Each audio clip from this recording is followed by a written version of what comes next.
देश चालवतंय कोण? सरकार चालवतंय का कोर्ट चालवतंय? आज शेतकरी महाराष्ट्रामध्ये आत्महत्या करतायत, उद्या म्हटलं विद्यार्थ्यांनी हा विषय हातामध्ये घ्यायला नको.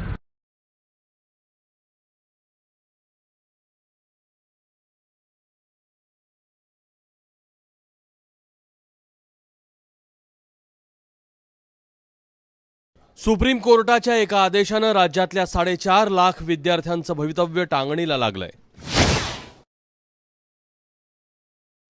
मुलांनी वर्षभर HSC बोर्डाच्या धर्तीवर राज्याच्या CETचा अभ्यास केला, पण सुप्रीम कोर्टानं मेडिकल कॉलेजात प्रवेशावेळी होणारा करोडोंचा घपला थांबवण्यासाठी देशभरात नीट प्रमाणे प्रवेश होतील असं जाहीर केलं.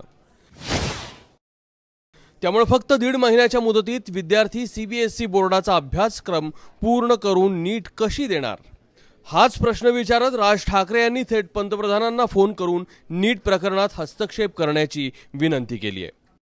काल दुपारी माझं पंतप्रधान नरेंद्र मोदींशी माझं या विषयावरती बोलणं झालं. मी त्यांना हा विषय सांगितला आणि ताबडतोब म्हटलं, तुम्ही जरी सुप्रीम कोर्टाने म्हटलं ह्याच्यामध्ये निर्णय दिलेला असला, मी त्यांना हे पण विचारलं, म्हटलं हा देश चालवतंय कोण?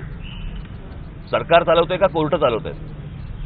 कारण ह्या प्रकारचा निर्णय हा सरकारचा निर्णय आहे, सरकारने घ्यायचा आहे. तो घ्यायचा की नाही घ्यायचा हे सरकार बघेल. याच्यामध्ये सुप्रीम कोर्टाला पडण्याचा काही अधिकार पण नव्हता, काही गरजही नव्हती. म्हणजे ह्या सगळ्या मुलांचा विचार न करता फक्त सुप्रीम कोर्टाला वाटलं म्हणून त्यांनी एक निर्णय द्यायचा, असं होऊ नाही शकत. आणि मी या सगळ्या गोष्टी पंतप्रधानांच्या कानावरती घातल्यानंतर ते बोलले, मी म्हटलं तुम्ही काहीही करा आणि ह्याच्यामध्ये इंटरव्हेन करा. नीट परीक्षा देण्यास मूळ अडचण आहे ती अभ्यासक्रमाची. कारण नीट CBSEच्या 11वी आणि 12वीच्या अभ्यासक्रमावर आधारित आहे, तर राज्याची CET HSC बोर्डाच्या अभ्यासक्रमावर घेतली जाते. नीटमध्ये निगेटिव्ह मार्किंगची व्यवस्था आहे, तर राज्य सरकारच्या CETत निगेटिव्ह मार्किंग नाही आहे. नीटची परीक्षा एकूण 720 मार्कांची असते, तर राज्याची CET 200 मार्कांची. नीटच्या परीक्षेत 180 प्रश्न, तर राज्याच्या CETत 200 प्रश्न. नीटचे क्लासेस बहुतेक वेळा शहरातच उपलब्ध आहेत, त्यामुळे ग्रामीण भागातल्या मुलांचं मोठं नुकसान होण्याची भीती आहे.